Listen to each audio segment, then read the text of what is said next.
Welcome, Quentin, to the World XP podcast. This is episode number 12. Quentin is a prop for the New England Free Jacks.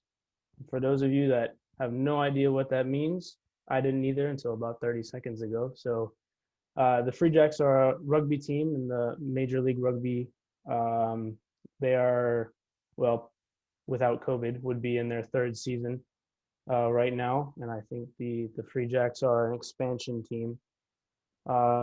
And so, Quentin, if you could just provide a little bit of background on Major League Rugby and kind of set the stage for the discussion. Yeah, of course. Well, first off, thanks for having me on. For sure. And I'm really excited to have our conversation. Kind of give like an overview of what the Free Jacks are and what the MLR is. Major League Rugby just started 3 years ago in the U.S. And, one of the things I find pretty funny when I tell people that I play professional rugby, they're like, oh, I didn't even know we had that. So it goes to show that we still got a long way to come to be compared to, NHL or NFL or whatever sport you follow. The Free Jacks, they were an expansion team. They started back in 2019 where they had this exhibition season where we played in the Cara Cup. And, having like a rich Irish history and culture in Boston, we decided to put together this exhibition season where we flew over all the top academy teams from Ireland. So, these big powerhouses of like Ulster, Connacht, Munster, and Leinster basically got our butts kicked for, 6 months. But nonetheless, it was a great experience just for myself, experience what Boston was like a city and the people and what, high-level rugby was. And with the conclusion of 2019, that's when we had our official inaugural season into the MLR where we joined. And unfortunately, that got cut short. We only were able to play, I think it was 5 out of the 16 games we were supposed to play. So, unfortunate, but it was, very rewarding to see the fact that from all our hard work in the 2019, exhibition season come to fruition in 2020. And I think that's something that's going to keep us all looking forward to 2021, hopefully when it starts up in February. Yeah, definitely. So you guys your season runs from when? Is it a fall start into the spring? So without COVID, we were supposed to, I guess, report to Boston November, December, just because guys traveling from overseas and whatnot, they're finishing up their seasons over there. But now that COVID has kind of taken a toll on everything, we pushed the season back into February, and it's going to run all the way till August. Okay, that makes sense. So I want to take a step back before we get into your story, just for more background for the listeners, sort of. I know it works a little bit different than soccer as far as the overseas, people playing overseas and stuff. I was talking to one of my friends from UMW, and he was saying how guys will come play in the U.S. and then they'll go play overseas, and then they'll kind of switch back and forth between the seasons. So how does that kind of work with you guys if you're going to go play in New Zealand or Ireland and then come back and play in the States? How does that sort of work between the clubs, and how do they negotiate that between player and club and all that sort of stuff? So I think the one thing that's kind of different or more manageable is that the MLR only cares about the MLR season. They only care if their player can play during that, time period. They understand that guys coming from overseas, they have other obligations playing in different leagues, whether that be, your top tier leagues in Europe or, the Mitre 10 in New Zealand. So just like how you have, sports have kind of been specified the certain seasons and whatnot. And you have to think also, well, for New Zealand, Southern Hemisphere, climate's completely different and whatnot. Hold on a second. No worries.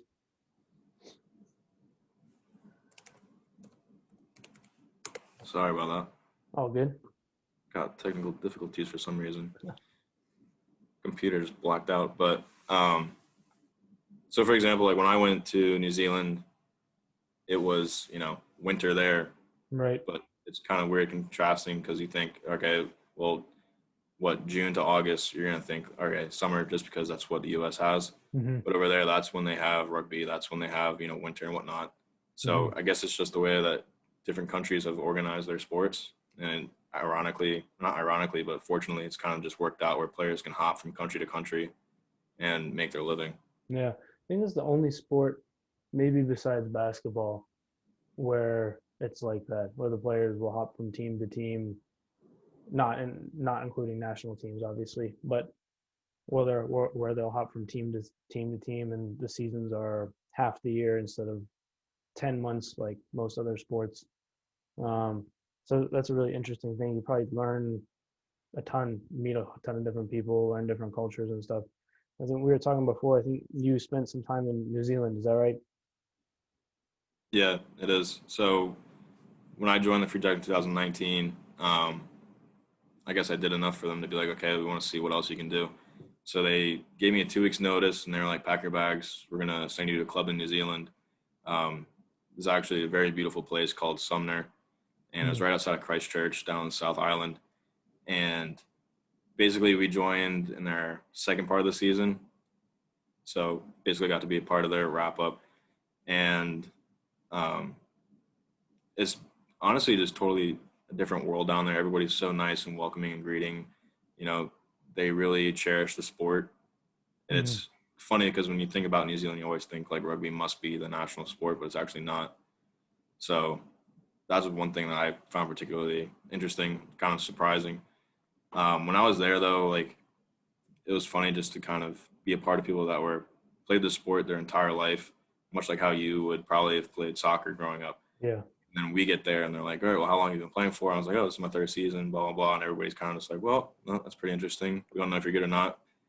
So I think it was definitely funny when I had my first practice. Like I was sweating beads because I was like, I better not drop a ball. I better not do anything stupid Yeah. because, I came here to play and I want to be a bench warmer and kind of just waste my time in New Zealand not playing on the field, Mhm. but being like a practice dummy. But obviously things went really well and got a lot of good playing time and got to learn as much as I possibly could have and probably could have, anywhere else. So very fortunate for that experience and very thankful for everybody that kind of took me in. And I think that's another testament to how, I guess, global the sport Mhm. is when we went there, we didn't have to worry about housing or anything like that. You got set up with somebody from the team and Mhm. basically like they sponsored you for like the rest of the season. So like when I got there, I was fortunate enough to live with the club president and his wife, and you know, they just made it basically like a 3 month vacation. They're like, all right, whatever you need, blah blah blah. Like here's food, just make yourself at home, but just make sure that you play well on Saturday. Yeah, Like you that was better like all they cared you about. better play well. You got to go home to the Yeah, club president. exactly. It's So pressure. yeah, it was always awkward walking back into the house after like a loss or something, and it would just be like a little idle silence, and be like, "All right, I'm just gonna go to my room, and, like hang out for a quick minute, see what he's doing." But yeah, I mean, it was definitely a grateful experience, and hopefully I'm back over there soon. Were a lot of the guys the same? Were a lot of the guys there the same? Like, do they come over to the States to play, or is it just kind of random where people end up in their different seasons? So it's funny because obviously over there, like your goal isn't to play in the MLR. Like your Sure. goal is to play in the top leagues. That's Super Rugby. That's going over to Europe or France or wherever it may be and playing in those top tier leagues. Hmm. And so it's funny because when we came there, they were like, "Oh, you guys are part of the MLR." Well, that's funny because like they try to talk to this teammate or that teammate, and it was funny because when we had gotten there was actually a guy um, that played in my position. He was like, "Yeah, your team actually called me about coming up next year, blah blah blah." But I said no. Like I'm gonna play in like the Mitre 10, Hmm. which was like the state provisional side down there. That's like their league. So that was funny. But now actually coming into this season, he signed with a team in New York. So we'll be playing against each other after we'd spent summer together in New Zealand.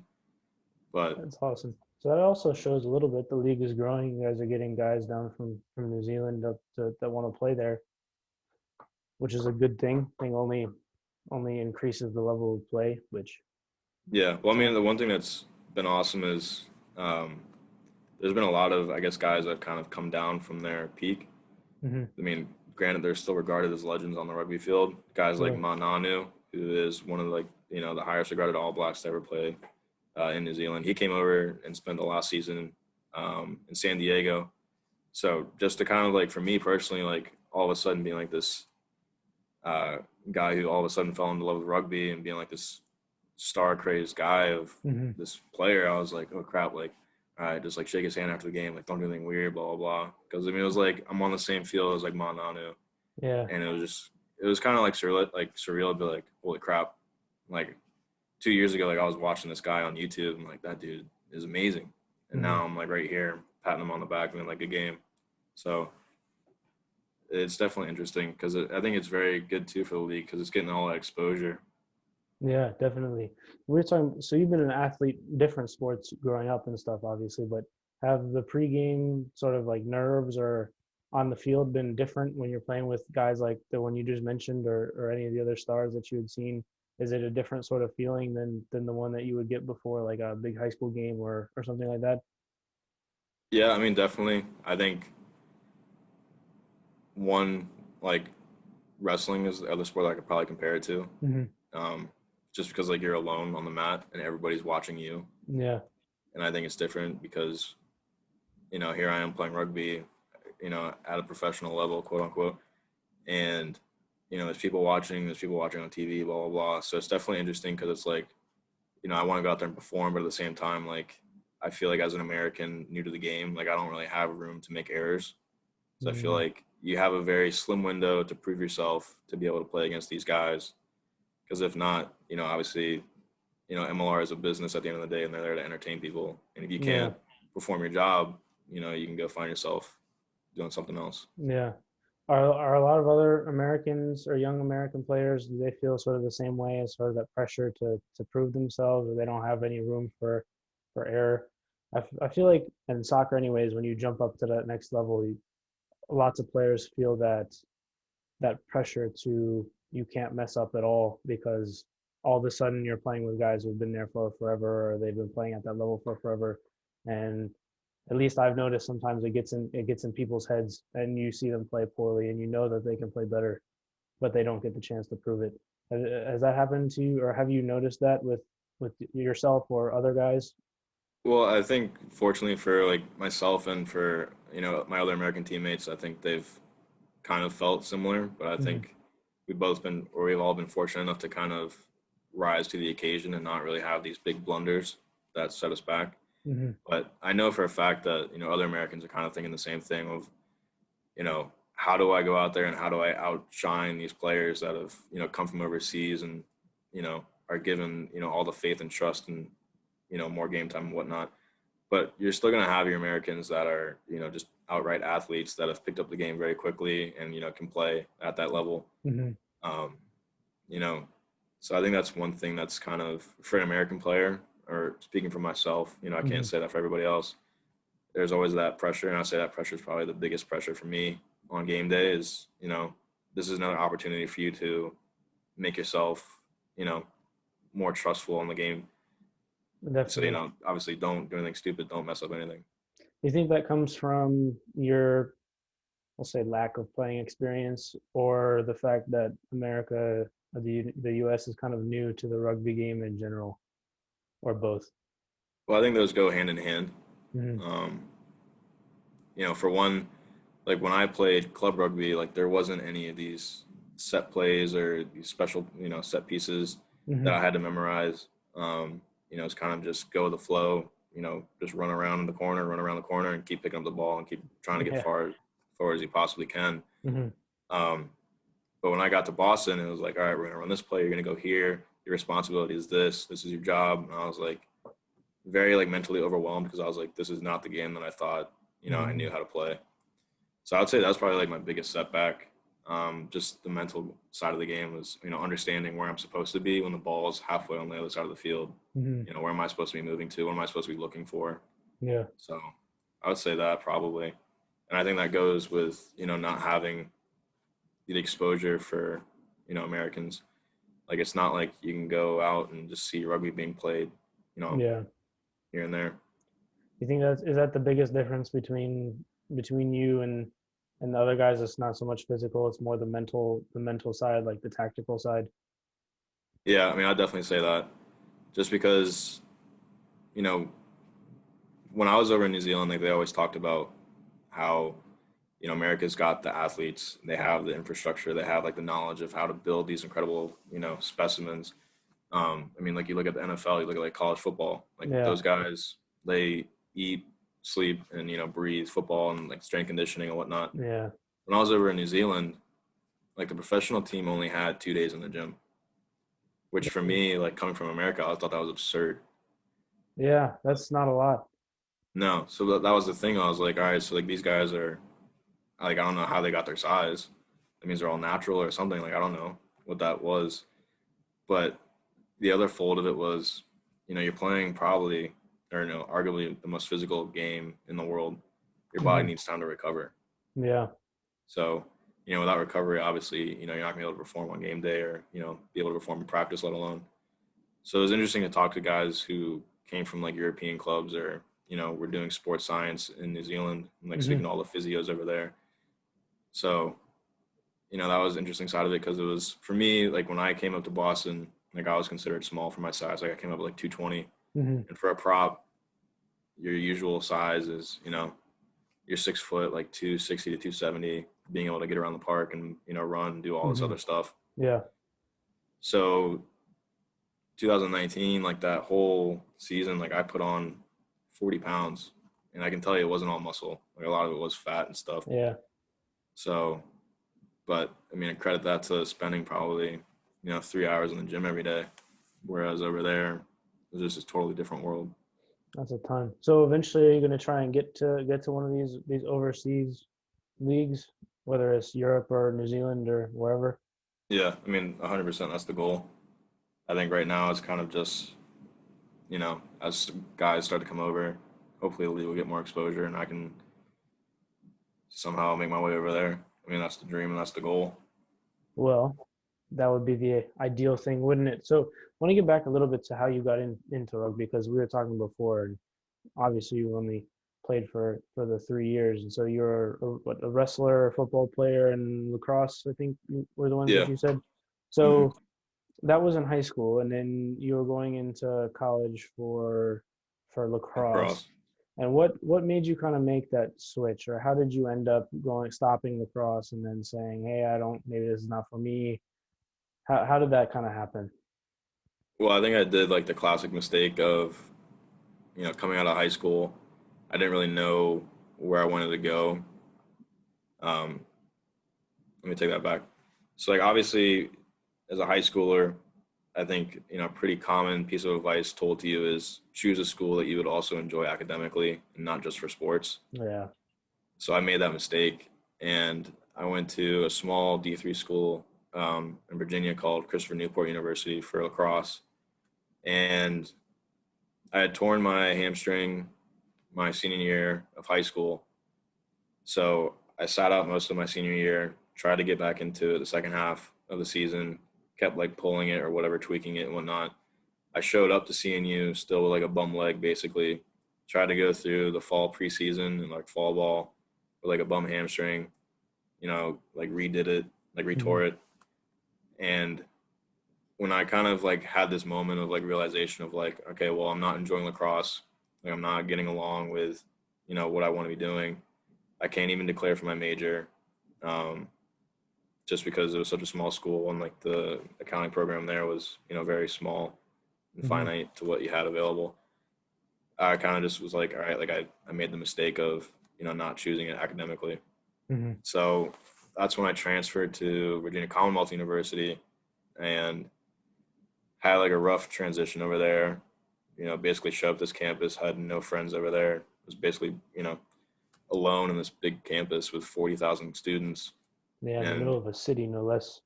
yeah, so I tried to figure out, first like a friend group, social life and whatnot. So I think I spent too much time trying to figure that out and obviously lacked that in studies. So Hmm. pretty common mistake, I think, or I want to believe. Um, Pissed off my mom pretty badly. She sent me out to a boot camp with my uncle out in Colorado, which praise him for taking me in, kind of whipped me back into shape.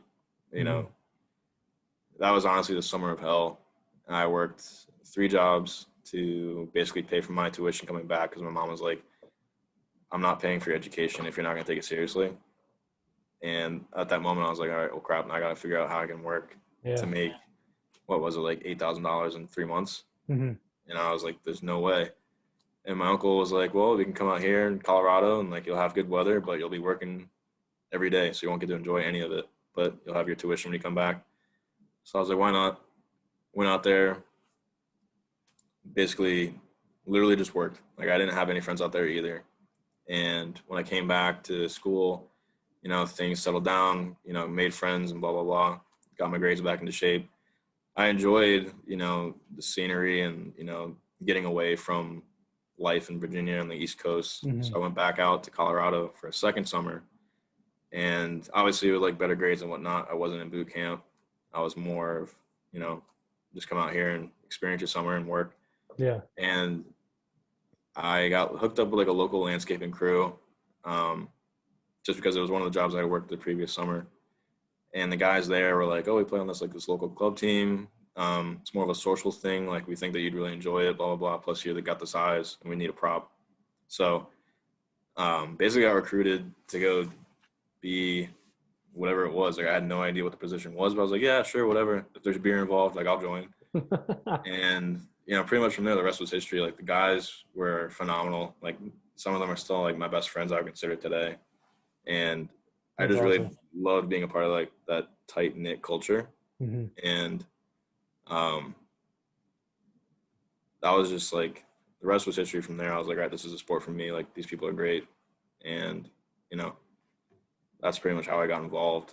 That's awesome. So I want to talk about a little bit about the hamstring because when you tore it,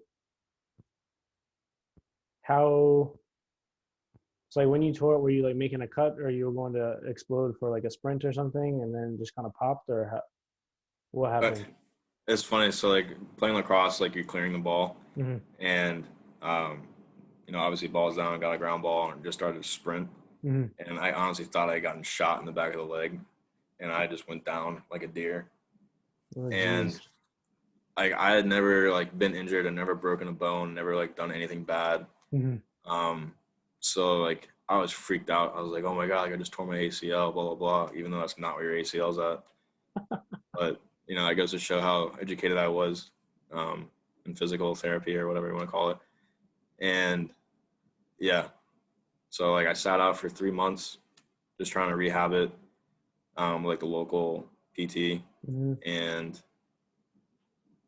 yeah, I mean, I kept pestering my coach. I was like, this is my senior year, blah, blah, blah. Kind of guilt tripping him into like, I'm good to go. Like, let me play.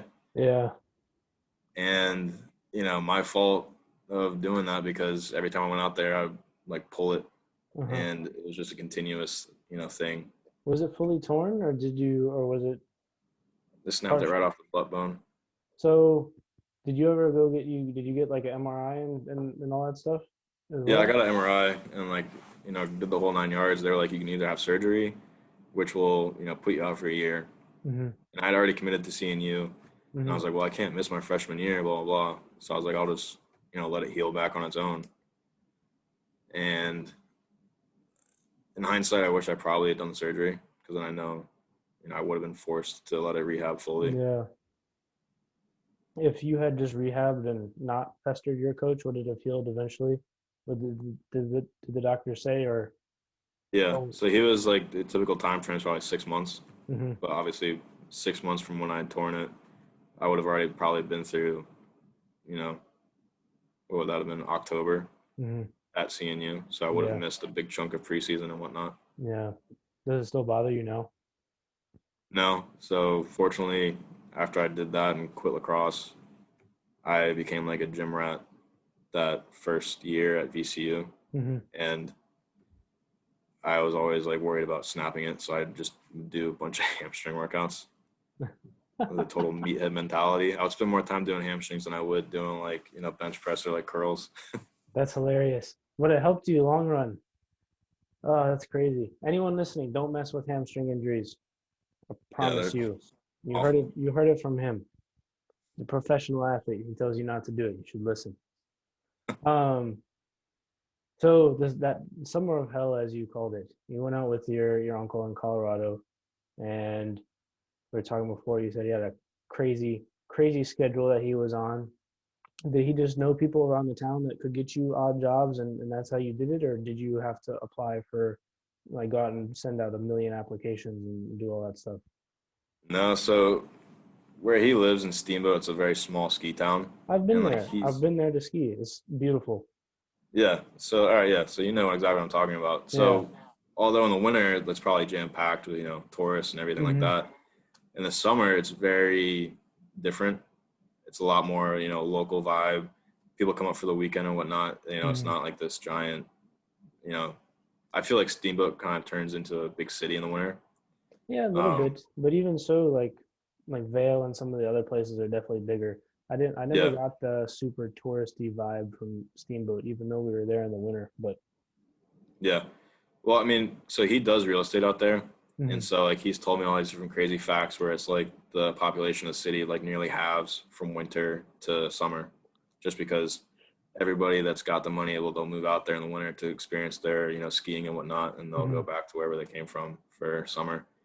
So before I'd even gotten to Steamboat, like all my jobs were already lined up. They're like, all right, you're going to be doing landscaping from like 6 a.m. to 3, and then from like 4 to probably 12 o'clock at night you're going to be doing at the local restaurant. mhm. So my uncle had plenty of connections, and I think that was it's good, but it was also bad because then I was like, crap, like I don't have any downtime. um because it was funny because he was friends with all my bosses. Mhm. So anytime like I would sneak off to go to the gym, like he would call my boss and he'd be like, hey, where's Quentin at? He's like, is he still at work? And he'd be like, no, like he told me he had like a doctor's appointment or something like that. So I'd come home and just get yelled at. It was funny. But what was the question? I forgot. Talk myself into a circle. No, I mean that was it. Kind of how that summer went. How you ended up Yeah. actually getting the jobs. Because I know if you go out there with no sorts of inroads and you have to apply to a million different places, you might not get hired. And then, but you ended Yeah. up getting the tuition, which was great. And Yeah. what? So my uncle, he was a very brilliant guy. He made like this Excel spreadsheet. Um, he's basically like, all right, so every day you're expected to make $100 and save that $100. And if you work this many days for the rest of the summer, you'll have your money Mhm. for the tuition that I needed.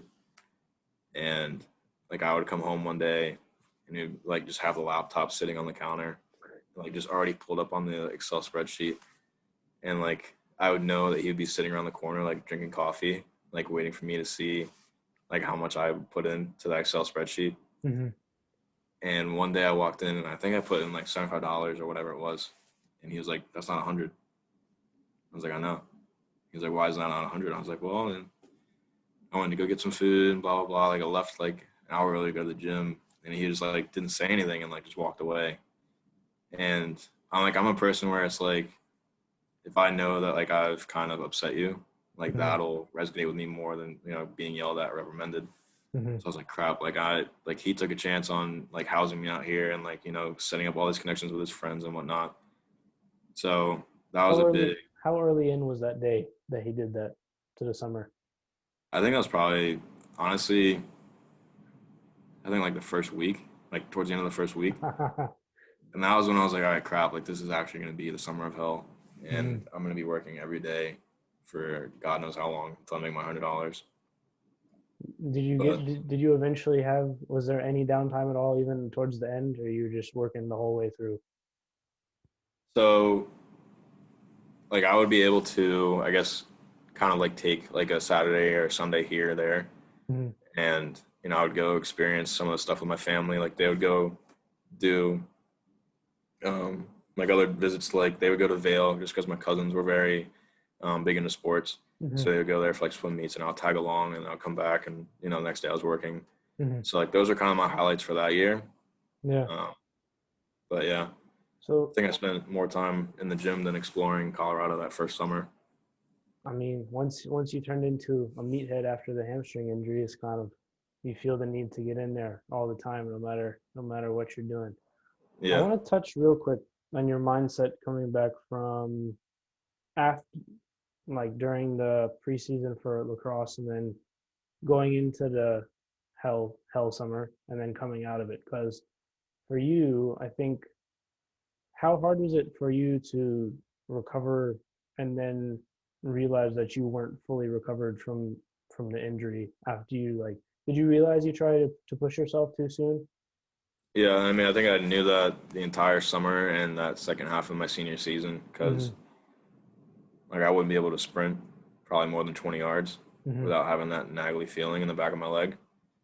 And when I went down to CNU, like I told them that I was healed because for me, like it was not more like for me, like I was more focused on making the squad and playing my freshman year. Hmm. So like I was very ignorant to the fact of most freshmen going into a college sport, like you're not going to get a lot of playing time, Yeah. right? So for me, like I was like that doesn't exist, blah blah blah. Like it's my personal goal to get out there and play as a freshman, and at least be on like the second line for defense and whatnot. And I think that got into my head a lot Hmm. more than it should have, and it definitely clouded my judgment Hmm. of obviously worrying about my body first because I for me like I have this mentality of if I'm still breathing I can still go. Yeah. So Did you have a kind of like, I know I shouldn't be doing this, but I don't really care. I can still kind of run, so I'm gonna play anyways.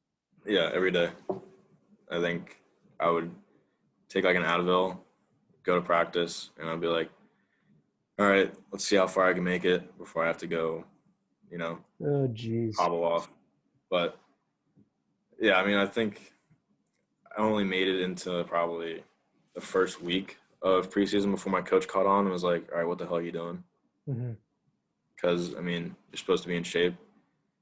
I mean, I was, but at the same time, it was like I couldn't finish the, conditioning or whatever it was just because of my knee or my hamstring. Yeah, that must have been not a fun conversation. No, it was a very bad one. So, is that when you decided that that was enough for you? Yeah, because I mean, I wasn't really like seeing eye to eye with the coach, anyways. Hmm. And I think having this whole experience with the hamstring and whatnot kind of solidified, do I even want to play this anymore or am I falling out of love with the sport? Hmm. So it was definitely a difficult time for me personally at CNU. Um, yeah, I think that's like a culmination of all those factors. We're like, all right, you don't belong here and you don't know what you want yet. So you need to Yeah. figure it out. Those, and then that probably translated itself into that next fall or that next year at VCU, I would think. And Yeah. like, did you feel sort of, I feel like it's fairly normal at that age, feel kind of lost. You don't really know what you're doing. You don't have your social circle established. You don't have the support. You Yeah. just stopped playing the thing that you'd been doing for however long and trying to figure out what you're doing and feel like it's natural for the grades Well, to I feel kind like of. I went through like a identity crisis to be honest, because I was Hmm. like, all right, I'm a college athlete, I'm an athlete, blah blah blah, and then go and quit, and now I'm like, all right, who am I? I don't have my day laid out for me. Hmm. Apparently, I have horrible time management, and I have no friends anymore. So that was like, three big whammies back to back to back. I was like, all right, I need to, start chipping away at these things. Yeah. Did you need that hell summer to kind of kick you back into gear? Do you think if you didn't have that, you would have continued on the path that you were? Well, I think I would have straightened myself out eventually, but I think it would have taken longer. Yeah. So definitely grateful for that summer. And I think it Hmm. definitely taught me a lot about, myself, time management, and obviously, what's more important at the end of the day. Yeah. How long did it take you until after the summer to like where you were like, this was probably a good thing. I didn't like, even though I hated it then, like now I'm like, yeah, it's good that I did that. Did it take you a I, while or was it like almost immediate after? I think it was like probably within the first couple of weeks because I was like, I was finally getting to experience like, all right, I'm making money, I'm saving it. Like I feel like Hmm. I'm doing like the right things. Hmm. I'm gonna be able to go back to VCU and pay off, my tuition without having to take out a loan or whatever it may be. Hmm. And for me, like it just felt like, all right, like this is healthy and this is kind of starting to, forge my own path into what, I want. So it didn't take long for me to understand that all of this was necessary and all of it was, needed. Yeah, that's good. That's a good mindset to have. I know a lot of people would just despise the experience. They would resent it and it wouldn't get any better. Yeah. Um, well, that's probably part of the reason why you ended up being able to survive in a professional athletic environment, as people that don't have the mindset wouldn't be able to survive in that. I don't think the hardships like I was watching You know the All or Nothing documentary about Tottenham on Amazon? About who? Tottenham Hotspur. Oh, okay, yeah. Yeah, so like when you go watch their day, it's like I think people have the misconception that it's like, oh, you just go play soccer and you get paid a load of money and it's all fun and games and you just go to your games and you go party. It's like those dudes are in there early in the morning for treatment and weightlifting and all the different stuff, and then they have meetings, tactics meetings, like then they go train and then they come back and then they have to do like diet stuff, and they're there for more than more than the 8 hours that most people are. So I was talking to one of my teammates who's like who was actually he played at the Tottenham Hotspur Academy when he was little. Now he's over here now, but he was like, yeah, the life is not easy at all. I think going through something like your summer, if you have aspirations for to go into any sort of real professional setting where you have to be accountable, you need something like that to kind of Yeah. teach you teach you the ropes. Well, I think it's funny because, obviously soccer over there, it's a lot more, you know, they have the financial resources for it Hmm. to, provide a player a healthy lifestyle and not have to worry about other stressors. Hmm. I think that's one thing that's kind of funny about the MLR is that, guys are really playing it for the love of the game. Hmm. Guys are like, not like these top tier superstars coming over. And it's just a totally different lifestyle. Because, I mean, a lot of people, there's one way to look at it. It's like, okay, you have a career and now you're going to add all this other pressure of trying to be a professional athlete Yeah. while also having the same responsibilities. So it's literally like you take all the responsibilities, your average day, and let's go Hmm. ahead and double it. Yeah. So, I mean, you talk about like mental toughness and being more than just playing rugby. It's definitely true.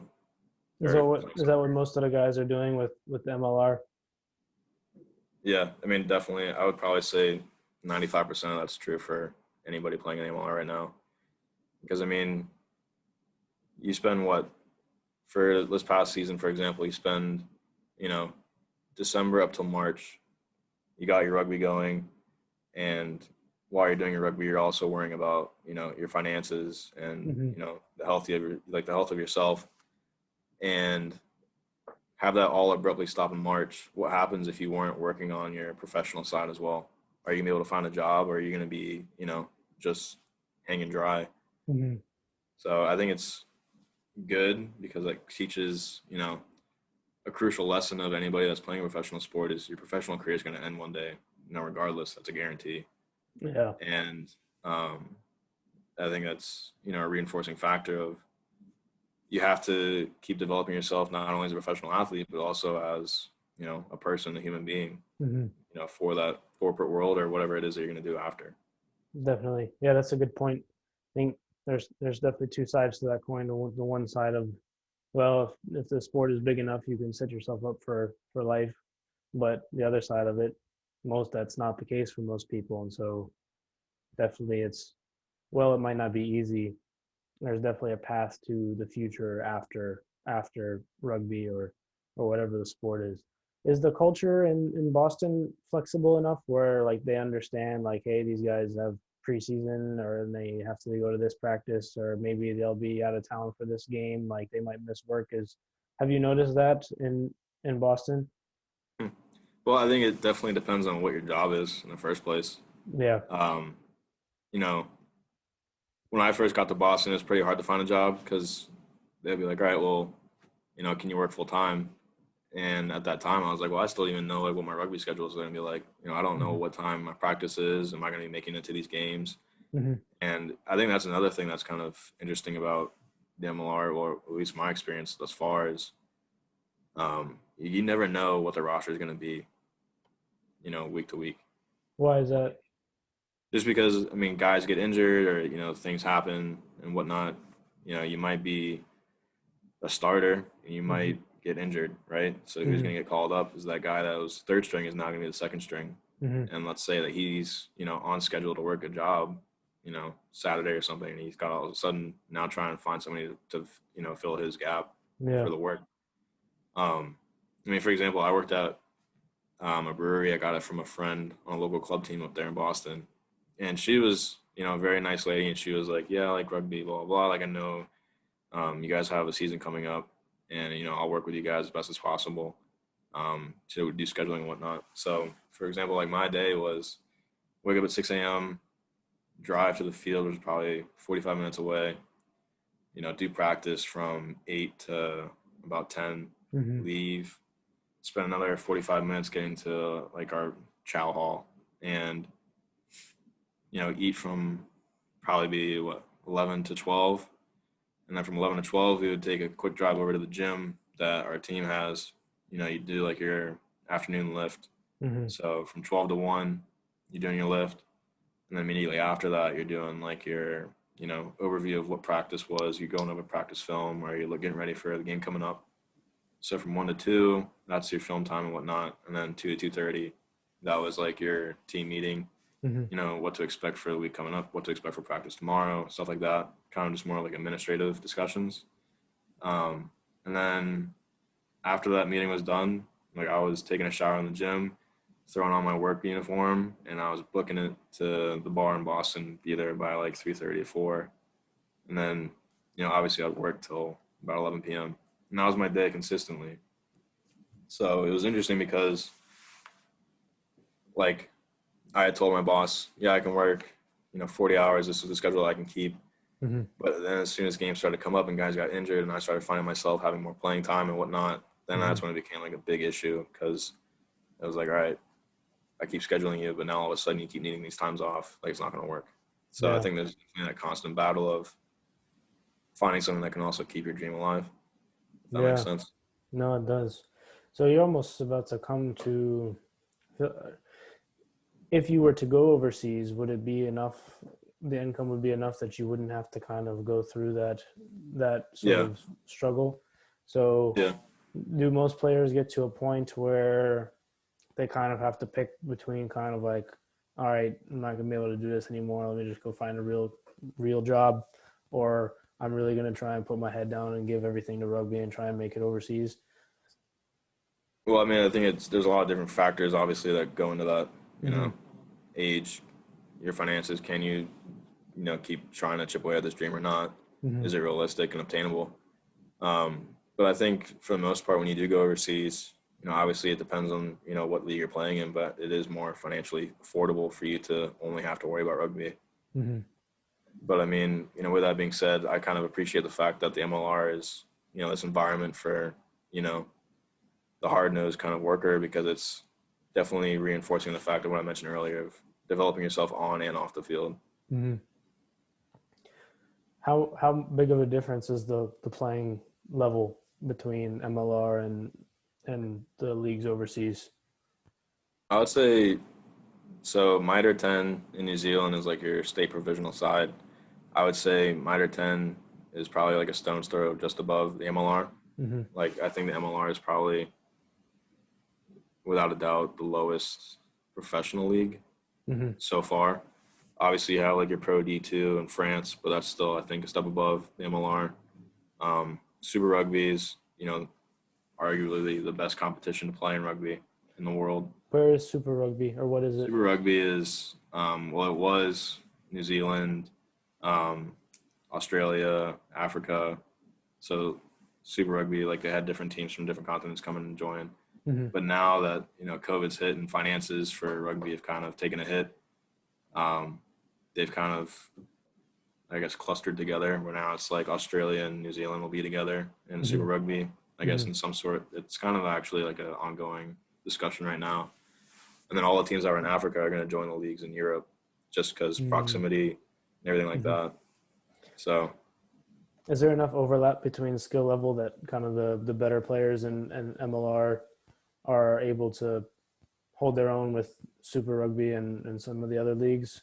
Or like how much of an overlap is it between, like, how far down in MLR can you go before it's like, all right, this dude has no shot at playing overseas? Is well, it I think is it it's, like only the top in MLR, or like does it go a little bit further down than that?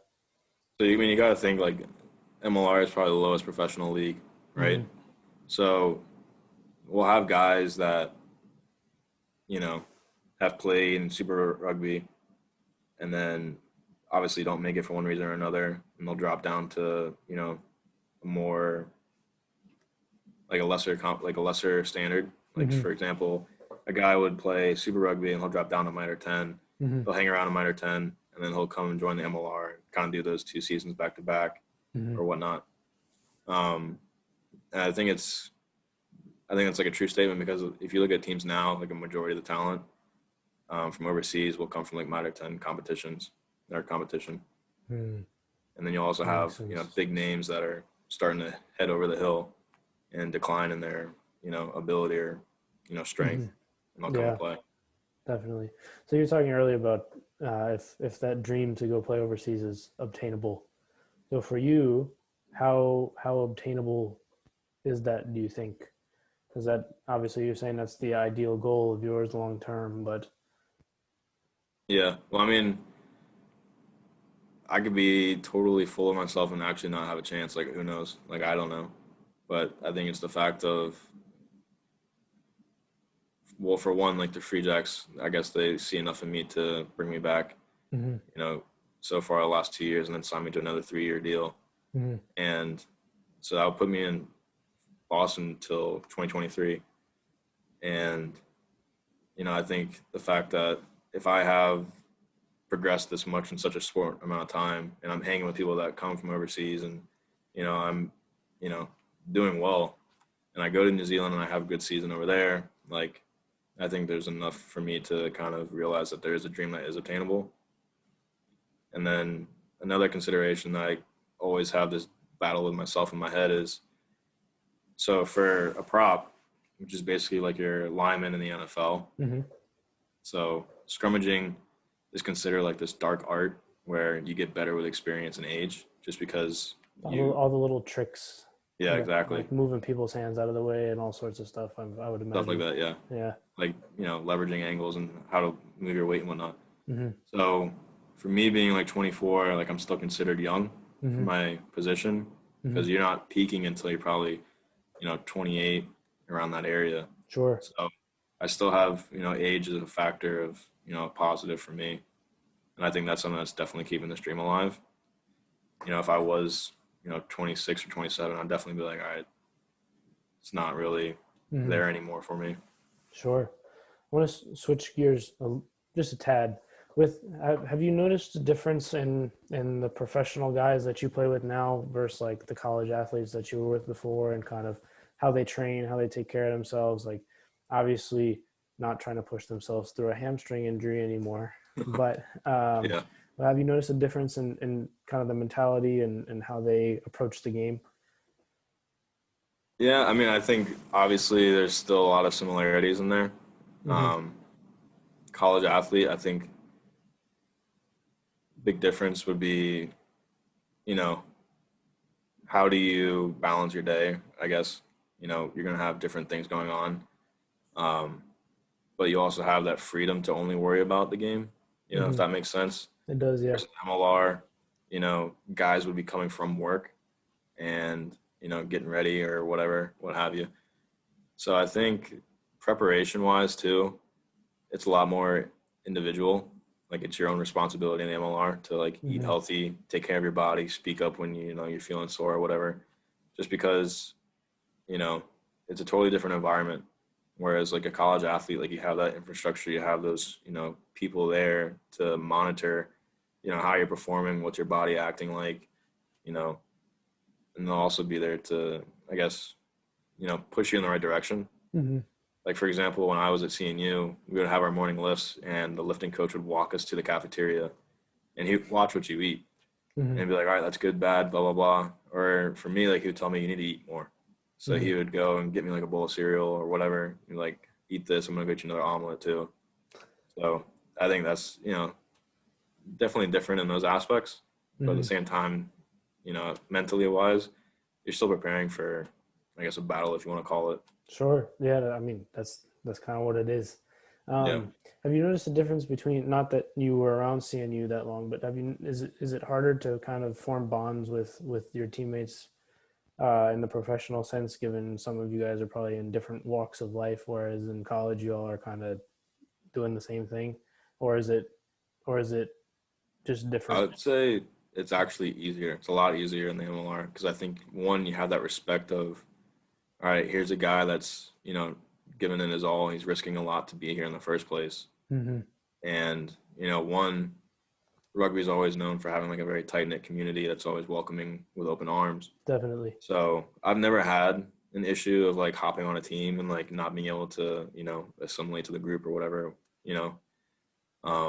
Whereas when I was at CNU, obviously you're there for the same reason and you all have the same interests and whatnot. Right. But still like, but then again, I'd also have to say you're a young kid probably, so it's different. Hmm. Um, you're still gonna have like your cliques and teams and whatnot. Hmm. Um, for like the MLR or well, for the Free Jacks, obviously you're gonna have guys with the same cultural background. Obviously, you're gonna get more, tight like faster versus Yeah. somebody Yeah. Of that's course. That makes so. sense. How are the fans? Do you guys get, or before COVID, did you guys get good turnouts, or like how the facilities that So you guys played at, or kind of how did it that work? definitely depends on where you're playing. Hmm. Obviously, like there's these little hotbeds all over the country where rugby is like a big thing Hmm. locally. Um, so it's pretty funny. So we had like this kickoff for the season, basically for all the northeastern teams because snow's still on the ground and whatnot. Right. And so they had this tournament in Las Vegas for the first 3 weeks, 3 weeks or 2 weeks, and um, basically it was basically like a shotgun where all these teams had their first two games. So Hmm. you're bringing in teams from obviously Boston, New York to play guys out west. So there was nobody in the stands at Las Vegas, just because I mean I that was my first time being in Las Vegas. I didn't know if there was like a big rugby Hmm. culture there or not. And then it was funny because as soon as we left from Las Vegas, we went up to San Diego. Hmm. San Diego, like a massive crowd, probably like in the thousands, I would say at least. That's awesome. And it was just very different. And it goes to show that there are all these different hotbeds that are more popular than not.